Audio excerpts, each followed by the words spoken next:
CTV News at 5 with Hudson Mack. A 20-year-old Edmonton man is in Victoria Police custody facing charges of impaired driving and fleeing the scene of an accident. Police say he left his passenger trapped inside a demolished pickup truck crying for her life. Victoria Police say the driver of this pickup lost control and smashed into a tree in the 700 block of Rockland Avenue around 2 this morning. Police allege the driver ran away, leaving an 18-year-old woman screaming in agony pinned inside the vehicle.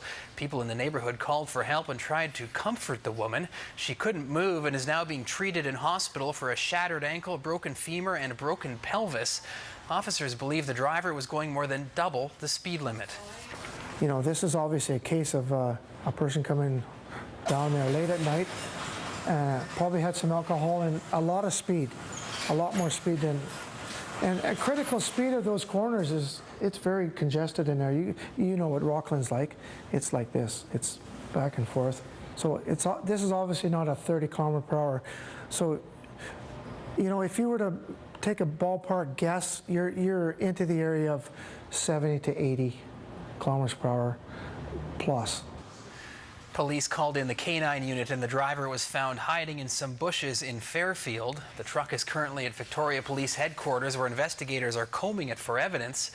Investigators say the truck hit the tree with such force the entire engine compartment was destroyed and the emblem on the hood was found 25 meters away. Victoria Police are recommending charges of impaired driving, causing bodily harm, leaving the scene of a crash, and dangerous operation of a motor vehicle. The Edmonton man will appear in court tomorrow. A 6-year-old girl managed to free herself from a burning minivan on a Nanaimo highway last night after the vehicle crashed with her mother at the wheel. Police say both speed and alcohol were likely factors in the crash. It happened at about 7:40 last night near the intersection of the Trans-Canada Highway and the Duke Point overpass. The 31-year-old woman lost control of the van and it flipped over, crashing onto a grassy median and then caught fire. Police say the 6-year-old girl in the back seat managed to unbuckle herself and escape the van, running onto the highway into the arms of an approaching RCMP officer. She's extremely lucky. Fortunately, she was in the booster seat, but she had the wherewithal to actually unbuckle herself. The car's upside down, so she climbs out of it, and then the first thing she saw was a police officer. The police officer told me that this little girl ran to her as fast as she could and grabbed her and held on to her for the entire time. The mother was airlifted to Victoria General Hospital with serious injuries, but they are not believed to be life-threatening. The little girl was unhurt and turned over to family members in Nanaimo. The investigation is still underway. It's not known yet whether charges will be laid. BC Ferries is gearing up for the August long weekend. Ferries will be adding more sailings on its busiest routes right through to Labor Day. There will be extra runs from Tsawwassen and Swartz Bay from Friday to Sunday. More runs are also being scheduled on the Horseshoe Bay Departure Bay route during the week.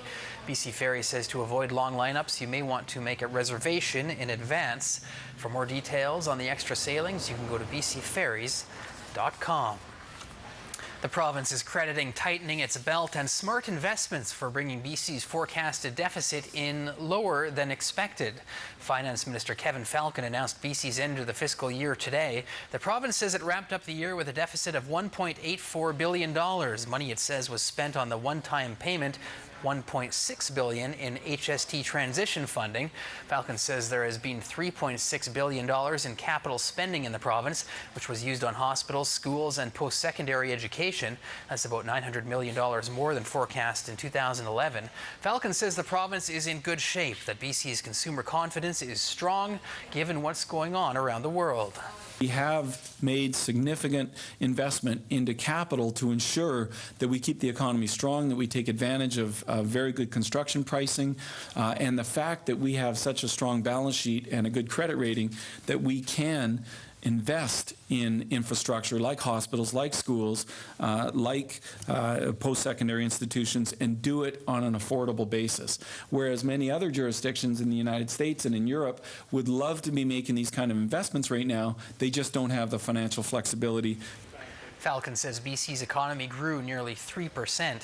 BC's Auditor General disagrees with some of the province's numbers, however, saying the government did not calculate the deficit using Canadian accounting principles, meaning the province's deficit should be more in the red.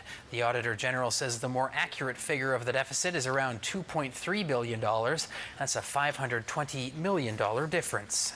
Victoria City councillors will be briefed tomorrow on the updated status of the Johnson Street Bridge project and the risks associated with the build, including the possibility of going over budget. A report will be presented to council which lists the risk level associated with the accuracy of the cost estimate to build the new bridge as high. The budget for the bridge is $92.8 million. The city says it won't be releasing a final cost estimate until the fall, when it receives final proposals from the three companies vying to build the new span. With this one being the largest capital project in the city's history and the interest in the project from a taxpayer perspective, we are very much watching the bottom line and the costs associated with that. And as council will learn tomorrow, there are a number of strategies in place to work with the contractors. The report also identifies medium risk factors, including the possibility of rising steel prices or construction costs, and the risk the current bridge will fail before the new one is complete. The city says it is keeping a close eye on Big Blue.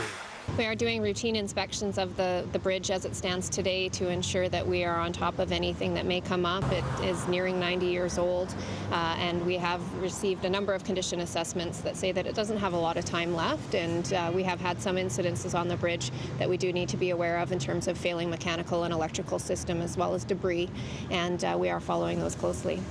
City Council will also learn more tomorrow about public feedback on the design of the approaches to the new bridge. The city says people want the area around the bridge to become more of a destination, and plans for green space in the area will reflect that. Vancouver police are one step closer to solving the mystery behind a German Shepherd who was left for dead in a dumpster. Police say they've recovered bags of evidence after sweeping the suite where Captain, the German Shepherd, lived for the last 2 months.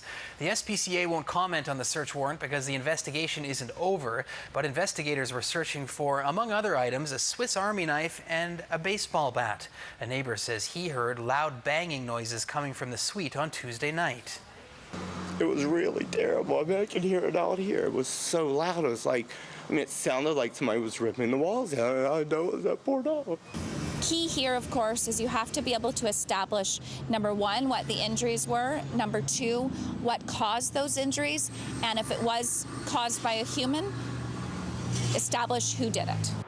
A court document reveals more about Captain's injuries. It says he suffered from punctures on his shoulder and neck and suffered from a cut on the head, which was likely caused by a sharp object within a 24-hour period. Investigators will now be questioning the owner. So far, nothing has been proven in court. Nanaimo RCMP are looking for the person who robbed a woman trying to make a deposit at the bank at Port Place Shopping Centre. Surveillance photos show the woman trying to open the door of the CIBC branch after hours. She was going there to make a night deposit, but before she could get in the door, someone grabbed her and shoved her to the ground, stealing her deposit bag and taking off. She couldn't tell if it was a man or a woman, but the person was about 5'4" with a medium build and dark complexion. If you recognize the person in the photos, you're asked to contact Nanaimo RCMP or Crime Stoppers.